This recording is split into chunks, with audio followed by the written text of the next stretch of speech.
Hey guys, Alex Kozora from SteelersDepot.com, setting up our weekly Friday live stream. As I usually do, just right now getting um, the link sent out to all the places it needs to go so we get the most people in as possible right now. So this is as fun and as exciting and fast flowing as it can be. Yep, our usual Friday chat. If you want to ask a question, you don't know how, you can do it a couple different ways. You can ask a question through Twitter at Alex underscore Kozora, Kozora. You can ask through the YouTube live stream, which is the most common way people have asked. Or you can hop on SteelersDepot.com, and there'll be a link in one of the articles, the Bloggers and Basements Talking Steelers. We've been doing this for, oh, I'd probably say a little over a month now. And so hopefully we get a good group in here today. We'll go here for a little bit. So I have the coaches I'm going right now. We'll talk about the Dolphins game, as tough as it is. I'm sure to talk about at times. It's a game you got to learn from. You got to learn from every single game. What went right, what went wrong. Of course, there was much more of the latter of the things that went wrong in that game. And then a preview to this Sunday's 425 matchup against the New England Patriots. And any other Steelers questions that you have. It doesn't have to be just Patriots. It doesn't have to be just Dolphins. It could just be kind of overall feelings and thoughts and anything from big global questions to specific questions about players or moments or a play you want to look at. I know I get questions about that. Those are always great to get to talk to and really kind of break down. So if you have a question again, you can ask on Twitter through Depot, the YouTube live stream, chat function that we have. Let me know if the audio is okay. Let me know if the video is okay. If you have any problems, please let me know in the comments. I know we had some sort of minor audio issue the past couple videos. I think I have it fixed now. It was an encoder update that I needed to do, but let me know for sure because I'm not 100% positive about the audio being okay. It wasn't bad before, but it was a little not hollow, but a little overmodulated. It wasn't. It didn't sound as full, I guess you could say, as I would have liked it to be. So just let me know if the audio works okay, or sounds okay, and the video looks okay.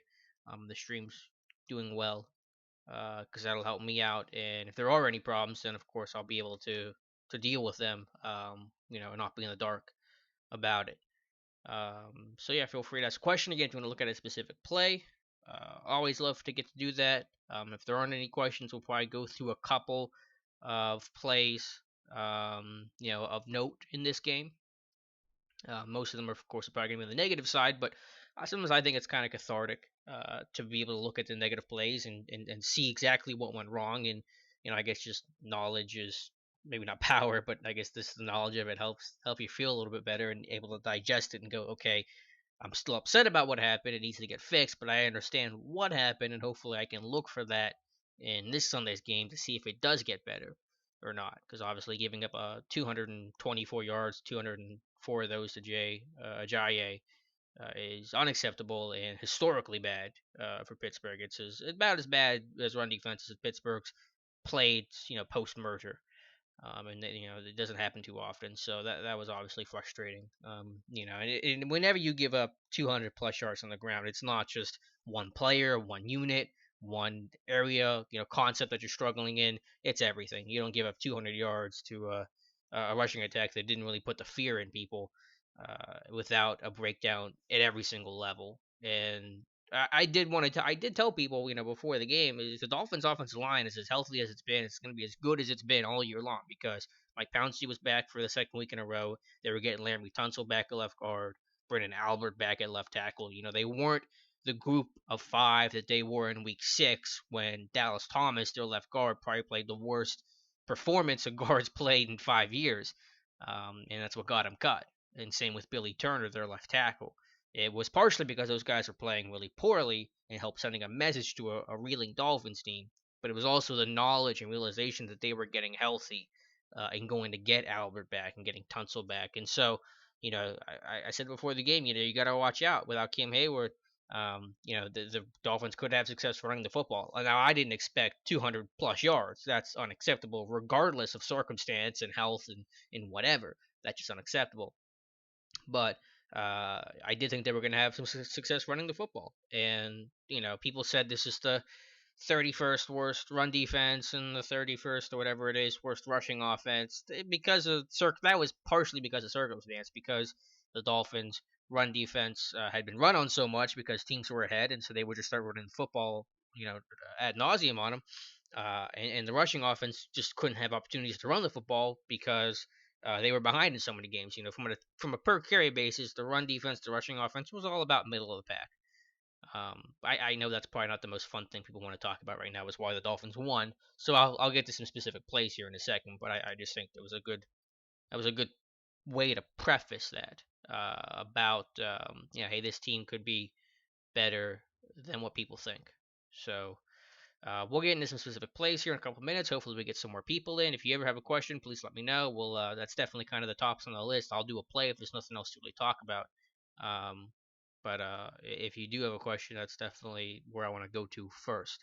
Um, so let's go to one of these runs here. Let me see if I can find. We've broken a lot of this down already, but I think this will be a good one to kind of start with here. And Tomlin, we wrote about this on Monday, and then Tomlin basically confirmed what we had written about some of the issues. And again, the issues here are everywhere. It's not on a specific player, not just their issue. It's everybody. But there are definitely some things we can point to. We're going to go to the end zone angle here, but this is one of the runs I want to talk about. Uh, Basically, the Steelers like to play 8 in the box, especially with Robert Golden, who's down here, to stop the run. And Golden's great at it. And so what a lot of teams will do is they'll try to crack the safety. It's a little tough to see here, so actually I'll go back to the aerial view.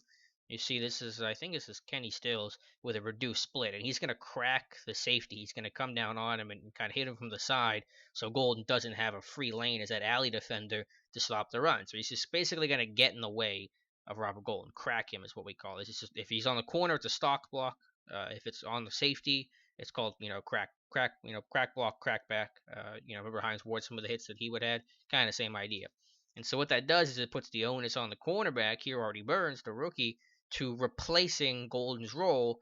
Whatever Golden's responsibility was. And here for Golden, it's probably as the edge defender.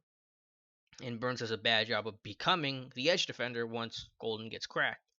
So and it's kind of off screen here, but here's Stills on his crack, and so now that has to get replaced by Artie Burns. And you see Burns really cheat hard inside here. Now there's no edge defender at all. Jones is inside, Golden gets cracked, Burns is taking himself out of the play, and now that gives up the edge. Now the back has the perimeter, and that ends up being, I think, a 12 or 14-yard gain for Jay Ajayi. And that's happened a couple times with Artie Burns. I think there was one in the second half almost identical to it. And so it's understanding crack replace rules and changing your responsibility on the fly of what your run assignment is because of the way the offense has responded, by cracking Robert Golden. And so, that's something that Ross Cockrell had issues with this too, but it was just an execution of tackling. He was assignment sound, he just couldn't finish the play.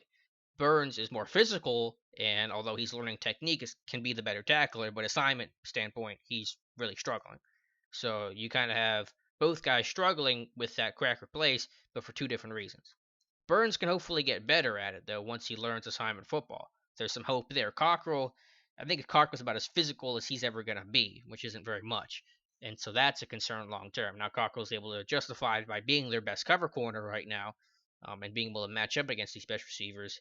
But you take a hit in the run. So, you have to take the good with the bad with Ross Cockrell.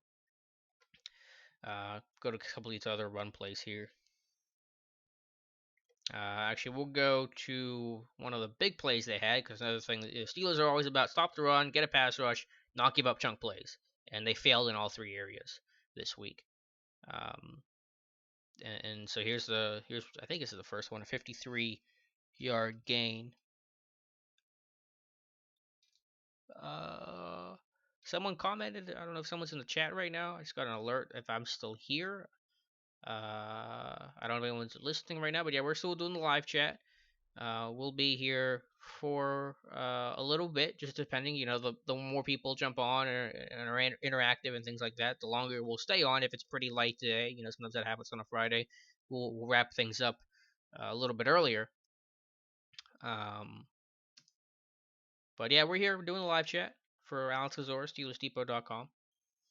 And we're just talking to a couple different plays right now until we get some questions coming in and we get some discussion going. But this is the 53-yard gain of Marquise Gray. And this is just a scramble drill, and we'll rewind it back. McCullers gets some good pressure. He's not able to finish the play. Pouncey's still there, kind of in the way just enough. You see him right there. The end zone angle kind of shows that it wasn't as clear cut to a sack as it kind of might have looked. But yeah, I don't know what happened here with William Gay. It just eyes in the backfield. I think he lost track of where Gray was at. Didn't realize that he was so far behind. But this is where it's going, and Gay's looking to Tannehill in the backfield, trying to keep vision on the football, and gives up that separation, especially right here. And at this point, I think Gay just he never really opens his hips and turns and runs to try to find the football. He's just kind of in that bail technique, striding back. And by the time he actually turns, I mean, he's got no chance to make a play on the football. And it's a 53-yard gain that puts them in a goal-to-go situation. It's very uncharacteristic for William Gay. I think he was just trying to find that big play, maybe pressing a little too much. Keith Butler talked about doing your job, and gives it the big play. But here's Big Dan. He gets a nice push. Now you'll see it here. I mean, Pouncey's still kind of engaged with him, so I know it kind of looked like how did McCullers not sack Tannehill, and you probably still needed to finish that play, but Pouncey's still able to engage with him just long enough for Tannehill, who's a good athlete, for former wide receiver, to escape. And Tannehill makes a heck of a throw. I mean, to throw, moving to your left for a right-handed quarterback, money like that far down the field, to be able to square up his shoulders and throw from an unsound base. That's a great throw. But yeah, I don't know what William Gay was doing. We'll go back end zone angle one last time. And I mean, Gay's just looking for the football, and there's so much separation. By the time he turns, the ball's almost there, and now he's just trying to make sure he saves the touchdown. So that was just a really bad play by William Gay.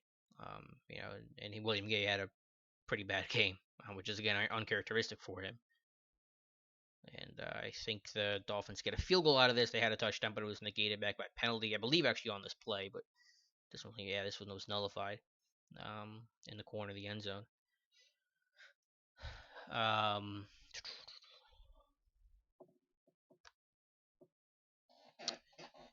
We'll look for another big run allowed here. Here's one this game for the Dolphins is very similar to what the Steelers did to the Jets. So they get that 2-minute drill at the end of the half to really give them some breathing room. You get a long fourth quarter drive to help salt the game away. And so the Steelers got a taste of their own medicine from this game. We broke this one down on Monday, but I'll look at it again here. This is a 14-yard gain to start the drive.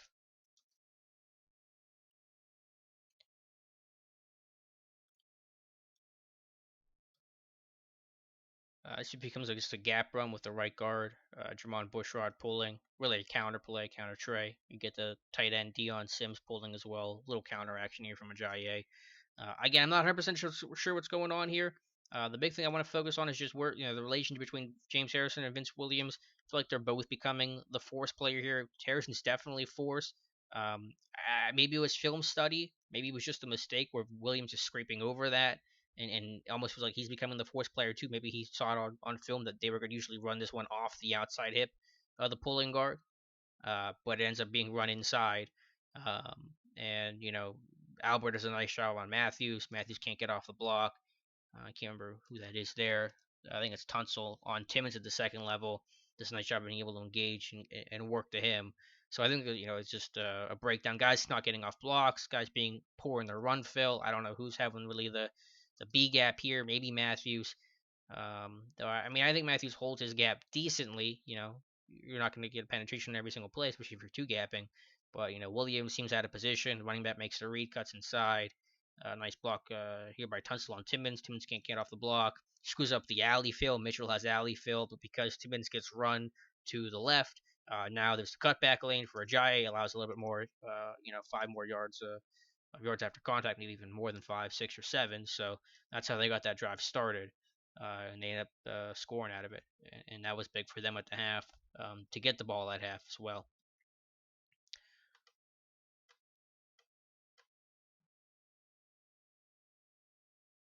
Yeah, they end up getting a touchdown out of this. And this is just one thing that frustrated me with the alignment here from Pittsburgh. I know it's tough to stop everything, but I just don't know what's going on here. I mean, it's an over front, so you get your three tech here, you get your one tech here. You're shifting to the strength of the formation, which is their right side. They have two tight ends here. They do have one backside, 23 personnel, two in the backfield, three tight ends. But the A gaps are just open for me, and I maybe you could say that Timmons supposed to have the A gap, and sure, if this is 1st and 10 on Miami's own 20, that might be more conventional, but just knowing that if they get any sort of push or any sort of double team block, there's no way Timmons is going to be able to get enough of a push, especially with a fullback, to prevent the back from diving in. Ends up being a fullback dive on this play to Damon Williams. This is kind of their pony look. But if it's just me, either be in goal line or do something where you're playing a bare front where you're clogging up the A gaps. At least force them wide. Build that fence. The more you force a team to go lateral, the more time your defense has to rally and flow to the football. If it's up to gut like that, and Timmons is getting sick before the play, he got sick before the play, sick after the play, not good all around. But I mean, right here, even if Timmons is coming down hard, you just no way he's going to be able to make a stop on that. And so I just wasn't a fan of the alignment on that play. I'm not sure why they weren't going goal line. I don't know if it was trouble with trying to get personnel in and out, but cover up those A gaps there. That's what I would do. At least I know it's playing Monday morning quarterback, but I have a question. Hooray. Dylan Bayer says, how would you compare the Dolphins' O line to the Pats? Clearly, to have a chance to win this week, we will need to get pressure. I would say that the Dolphins are more power based. They're bigger. You look at kind of like Laramie Tunsil, who played tackle at college at Ole Miss, just kicking inside the guard. Bushrod, a former tackle himself with Chicago in his early days. Jawan James is a pretty meaty guy. He's at right tackle for him. So they have a lot of size, a lot of length. The Patriots are a lot smaller along the interior, even on the outside. Nate Solder's a pretty big guy, but he's athletic. Marcus Cannon's a really athletic guy. The interior's undersized, but again, an emphasis on athleticism. Joe Thuney, the rookie from NC State, is a guy that tested off the charts.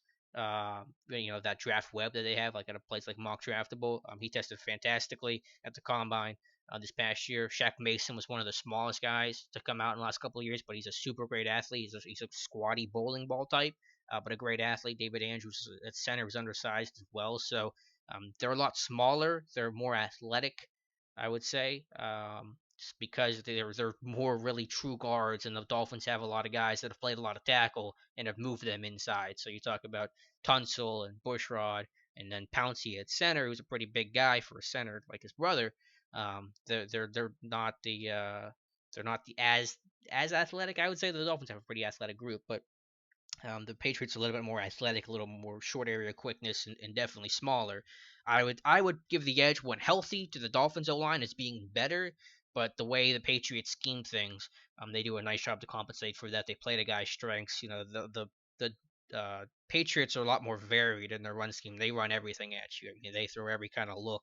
And if you look at the Steelers offensive scouting report or the Patriots offensive scouting report on Steelers Depot, that went up this morning, we kind of break down some of the things they do in the run game, whether it's the run balanced, whether it's some of their wham blocks that they do. They have a great variety of how to attack you against the run. So they can be just as successful as Miami was, but kind of in their own way, if that makes any sense. So that's how I compare them. To your second point, though, Dylan, yeah, you got to get pressure, and I don't know where it's going to come from. I don't know how they're going to do it.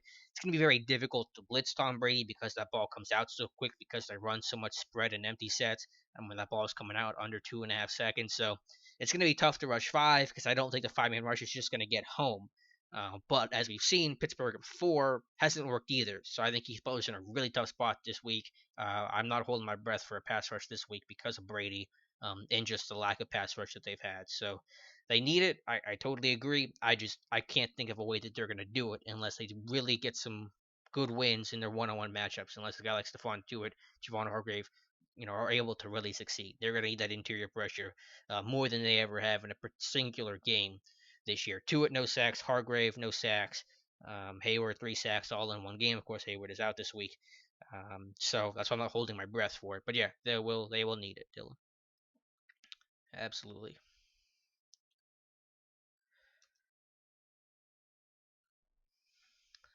So yeah, the Dolphins end up getting a touchdown there out of the half, and they go up. We'll look here. Yeah. I think it's another crack replace issue from Marty Burns. If you were here for the whole time, you saw the first one we showed pretty early in this live stream. You get it again here. Crack here by Golden, or by whoever the receiver is here. I think again it's Kenny Stills. Burns caught inside. It's a power. It's a gap run. Guards pull him. Give up the perimeter. It's a 20-yard gain. Mitchell's penalty after gets called for another 15. It's a 35-yard play in total. It just that's when the kind of the dam starts to break. But you get a look from the end zone angle. Crack block here. Burns cheating inside. He's no longer replacing Golden. There's no perimeter defender. Plus, you have the guard pulling at this point. Maybe the guard wasn't pulling. Burns could have gotten there and just saved himself. But now the guard's in the way. Burns has to change his angle. Timmons can't get there in time. Now the back has the perimeter. It's a 20-yard gain. And you can argue that I thought the calls on Mitchell were questionable. And we'll look at one from here. But they were called, and that's definitely going to compound the problem. I mean, Mitchell's making contact right here, and Jai had just stepped out of bounds, and it was close. It wasn't like obvious that he was going out of bounds, and Mitchell hits him. I mean, you could say because he pushes him down hard at the end, but I think it's a guy just finishing a play. I didn't see a call for that, but it was, and that certainly compounded the problem. Yeah, Dylan. I don't see the pass rush. I don't know how you're going to do it because I mean normally I'd say because I think Keith Butler has to rush 5 more. I don't think it's happening enough. The numbers, if you look at it, are basically been cut in half in 5-man rushes from where he was last year, about a third of the time, to this year, which is about 16% of the time. I don't think I've calculated this past week's Miami's games numbers. They rushed I believe 5 times. So the numbers probably are holding steady, maybe dropped a little bit, but 5's probably not going to cut it. Blitzing Brady, it's like blitzing Peyton Manning. It's really not going to work. You have to get there with your front four. You have to try to disrupt the timing of the routes a little bit. And again, get there with your front four. And it obviously has not been working. So I don't really see him touching Brady. I see being a game like Tannehill had, where he's going to be comfortable all game long.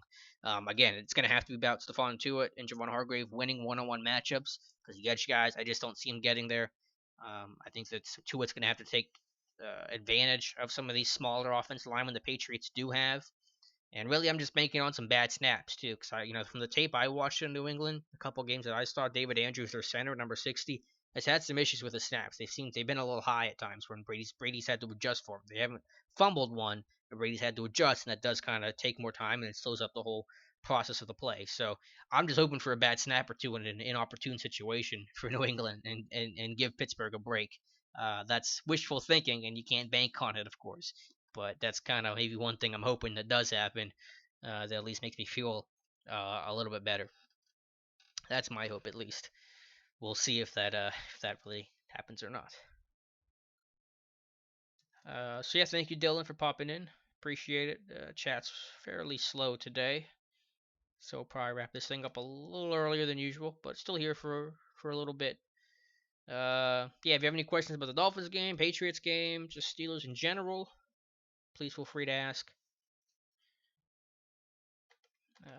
We'll go through a couple more Dolphins plays. We'll show the McCullers block. We'll show a good play. McCullers had a nice block here. We get a good end zone angle of it.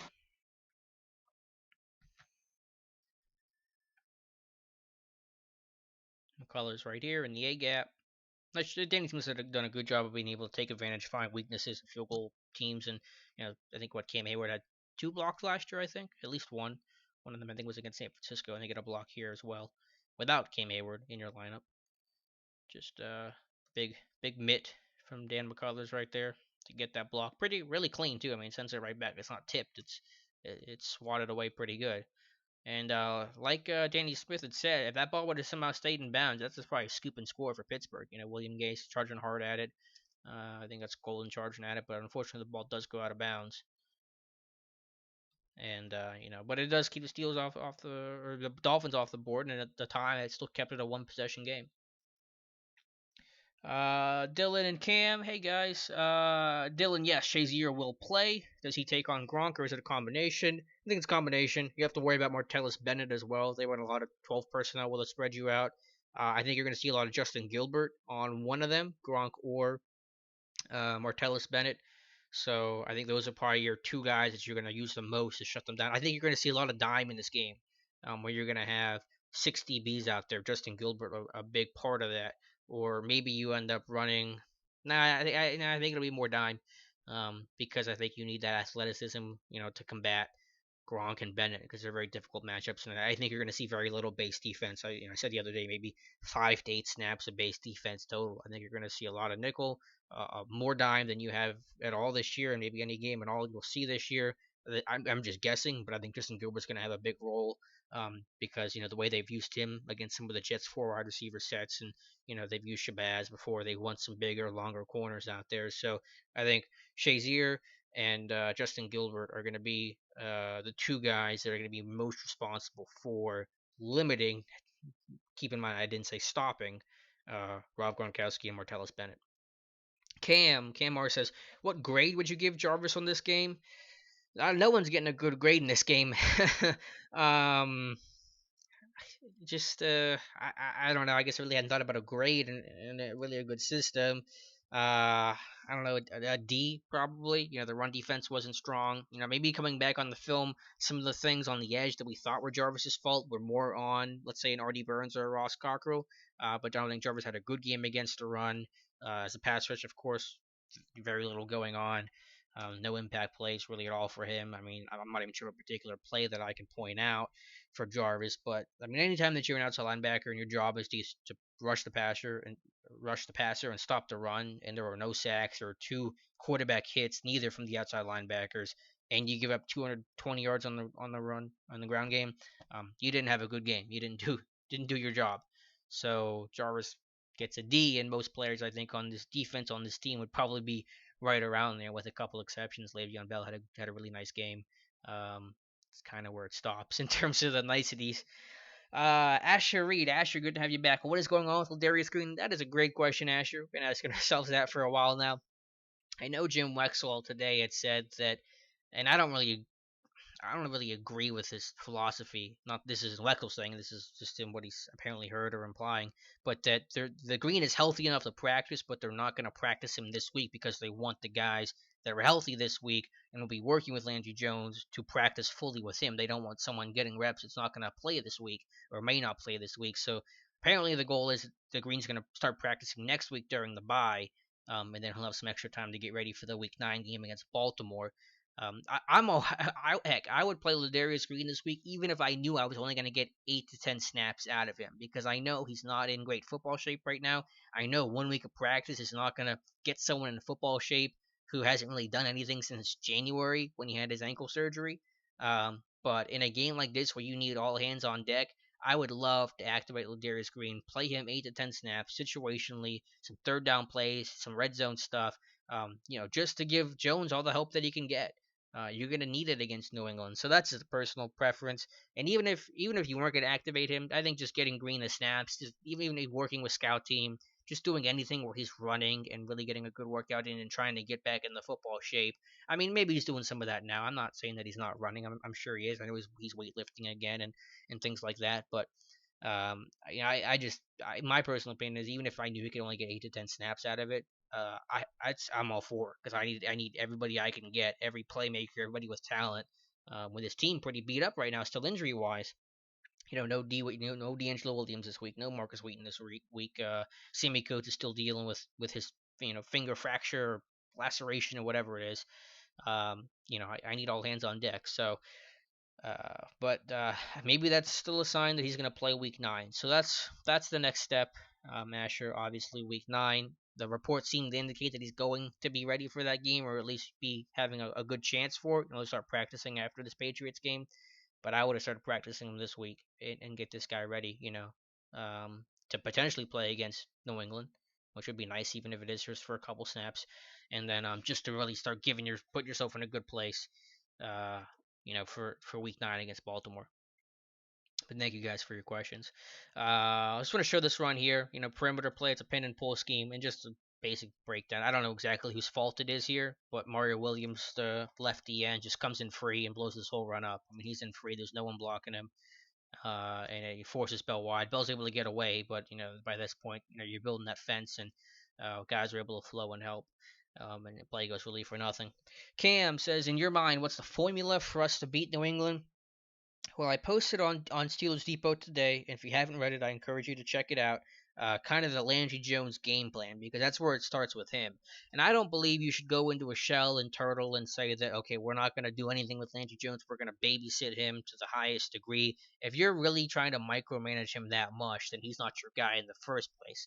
Now, that doesn't, don't confuse that with not leaning on the run game, because you better lean on the run game. Le'Veon Bell needs to have 20 carries and 25 to 30 touches. I'm all for that, but it can't just be all screens and dump off with Landry Jones. So in that post today, and it's probably easier to read it than it is for me to try to explain it now. I have a couple different, play calls and concepts that Haley likes to use that we've seen time and time again that probably lean on Landry Jones' strengths.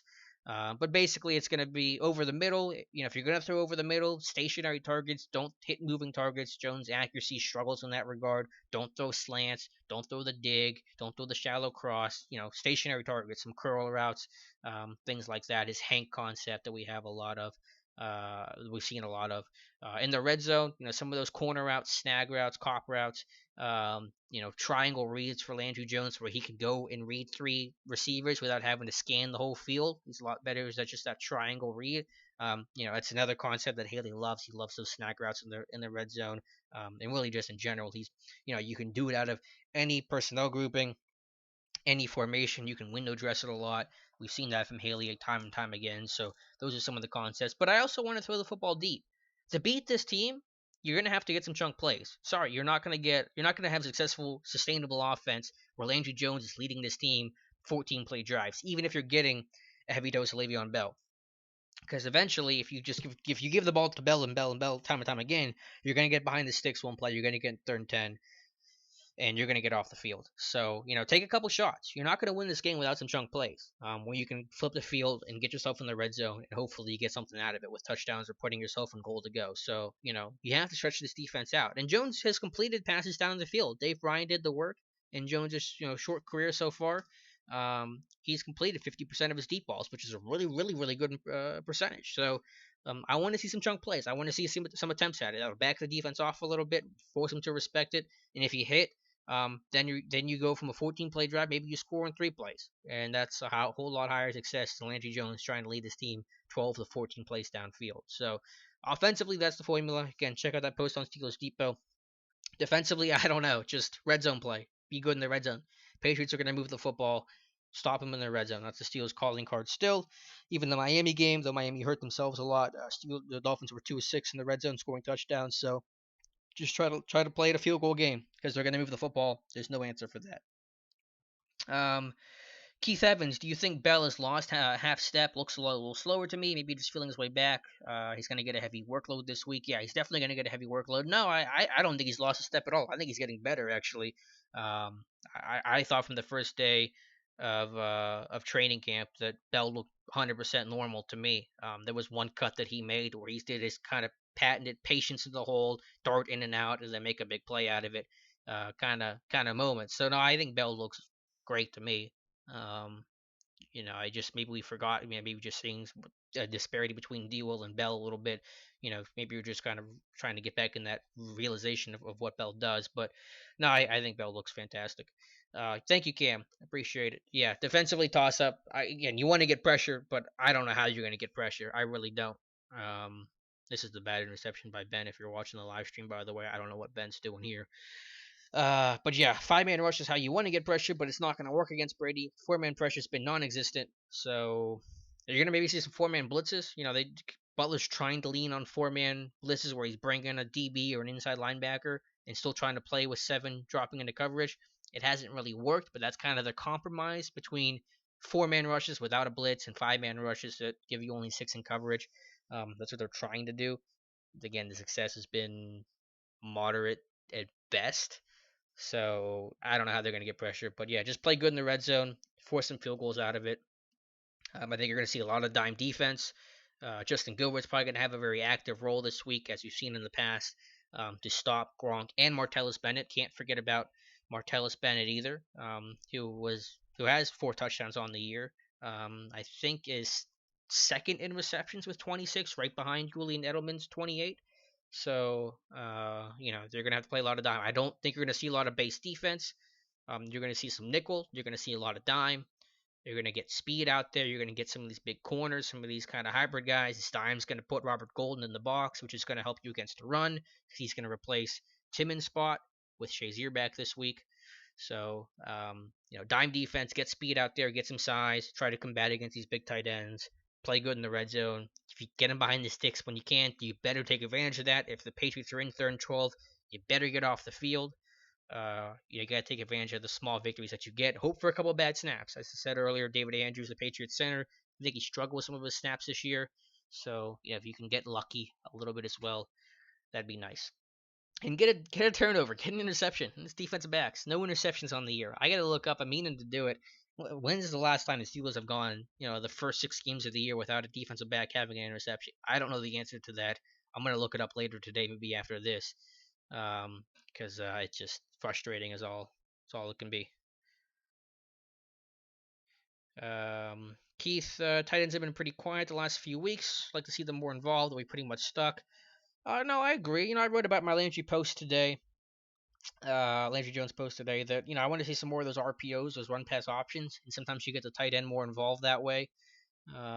James isn't dynamic, but by any means, but I think he's a good route runner. And then, sorry, I'm reading a tweet here. I think James is a good route runner. I think he's got a nice pair of hands. News coming in right now. This is why I paused. But Jason Luck and Forrest says NFL did not fine Ndamukong Suh for an incident in which the Steelers felt he may have attempted to kick Roethlisberger in the knee. So no fine for Suh. We had posted that on Steelers Depot on Wednesday, and it got picked up on Thursday about that potential kick in the 4th quarter. I'll actually show it again to you guys if you haven't seen it yet, or if you want to see it again in the coach's film. I'm probably going to have to write an article about that because I do want to follow up on that. So I'll kind of get that going here in a second. But here's the play with Suh. And you be the judge of this. I never said it definitely was a kick, but just given Suh's track record, it's you don't really get the benefit of the doubt. But again, Suh here, I'll run this whole thing through. There definitely is a kicking motion, whether it's intentional or not, you can be the judge of. But that's how Ben got that black and blue bruised knee. It's not the one that has the surgery. That was his left knee. It didn't further the meniscus injury at all, but doesn't mean that it wouldn't be dirty or it couldn't be looked at and couldn't be talked about. And it did injure Ben, even if it's not severe. It still happened. Cam says, with the NFL today, are there any good outside linebackers available where the Steelers usually draft? I haven't really gotten a lot to draft stuff yet. I would probably look to Carl Lawson, though, of Auburn, because I think a guy like Myles Garrett at Texas, Texas A&M, is going to go way above where the Steelers will be picking at. So I think the guy you're going to hear a lot about in draft time is Carl Lawson out of Auburn to Pittsburgh. So hopefully, the Steelers can get a guy like him.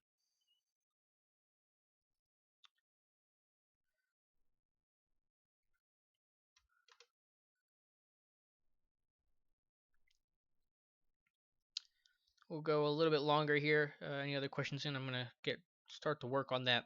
Again, Ndamukong Suh not fined for that potential kick on Ben. The Steelers have sent that into the league to look at. The league decided against it. Joey, hey Joey, do you know how close Dupree is to coming back? Someone said today, they read from one of the media reports, week 11, but I didn't see it for myself. So let's hope for week 11.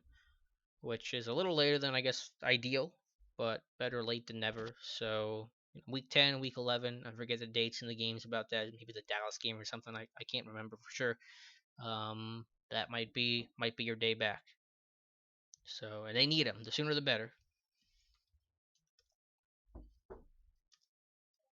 So that's the situation with Bud Dupree.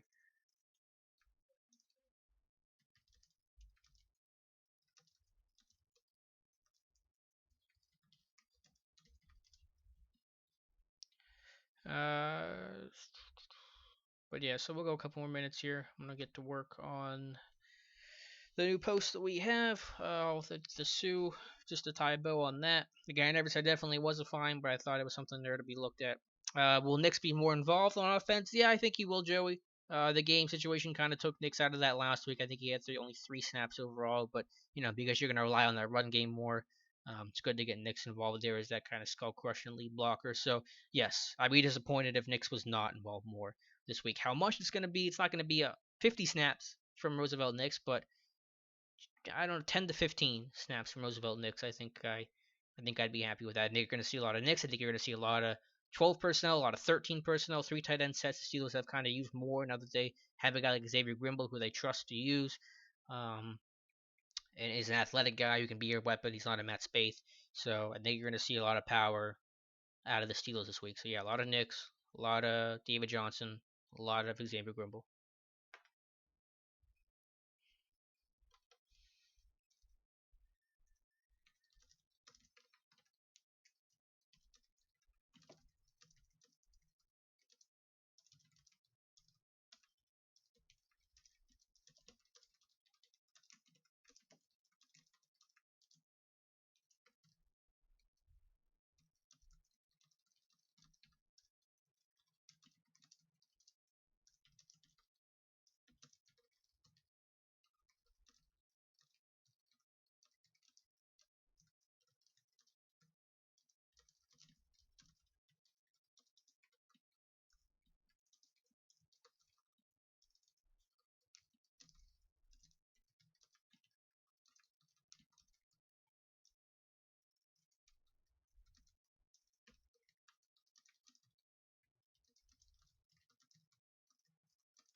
How much more can we get out of Chicolo?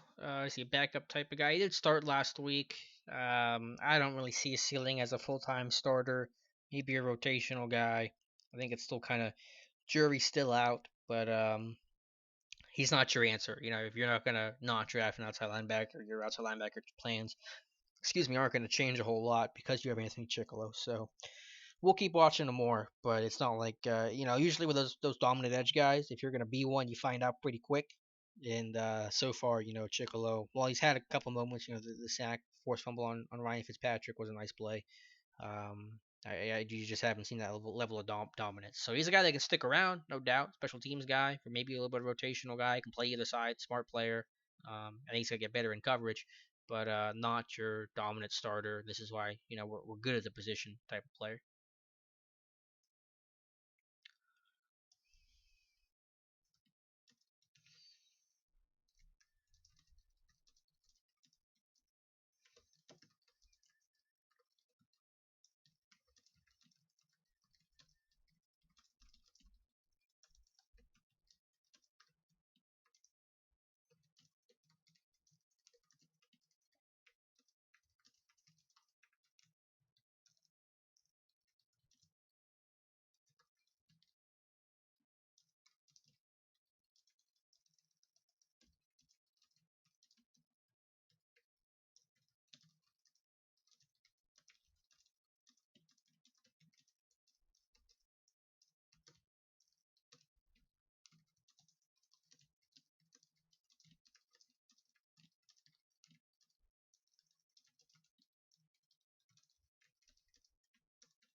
Last question that I'm gonna have to take off when I work on this post. But Keith says chances our first 2 offensive plays will be runs on Sunday as a percentage.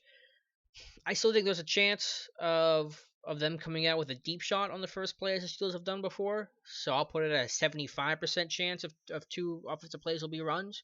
But I don't go any higher than that because the Steelers could take that deep shot to try to open things up and to say to Patriots, hey, we're not gonna turtle and go into a shell. So that was the only thing that would give me pause.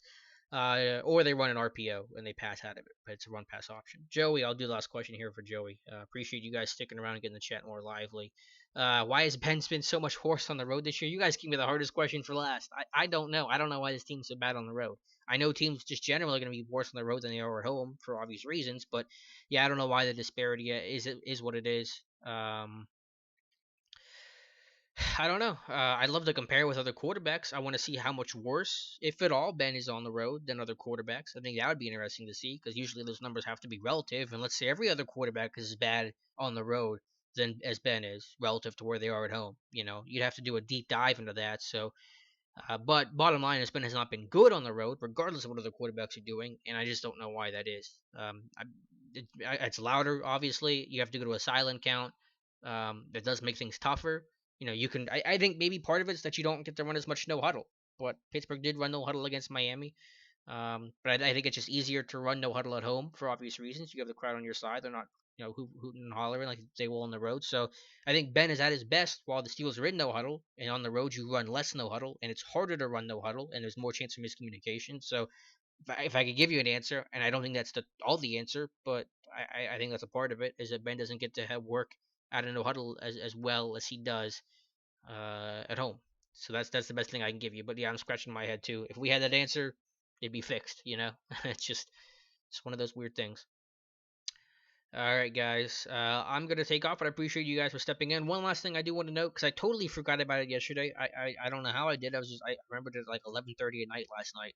I didn't do my Ask Alex mailbag yesterday at 2:30 for Thursday like I usually do. So I'm gonna do that tomorrow afternoon. We'll do it 2:30 as well. I think. So Ask Alex, which will be the article, the chat on Depot. It's not live stream video or anything like that. It's just me typing in response to you and posting it on Steelers Depot in our live chat session. We'll do the Ask Alex tomorrow, 2:30 Eastern time, which will run for an hour, so 2:30 to 3:30. Feel free to ask any other questions that you might have. Again, about the Dolphins game, about the Patriots game, or any other Steelers question that's on your mind. But thank you guys for the answer and the questions and all that. But I am going to knock out this soup post and get to work on some stuff for the rest of the day. But be sure to check out SteelersDepot.com. We got a lot of great content up today. Scouting report on the Patriots, offense, defense, special teams, Landry Jones game plan, Matthew Marks, he has some great articles as well, the Sioux News, and everything else. So thank you guys for watching, and we will talk to you tomorrow. Ask Alex Mailbag at 2:30. Thank you guys so much. Appreciate your time, Cam, Joey, Keith. I think Asher had a question earlier. Dylan had the first question of the day, so thank you guys. And keep watching SteelersDepot.com.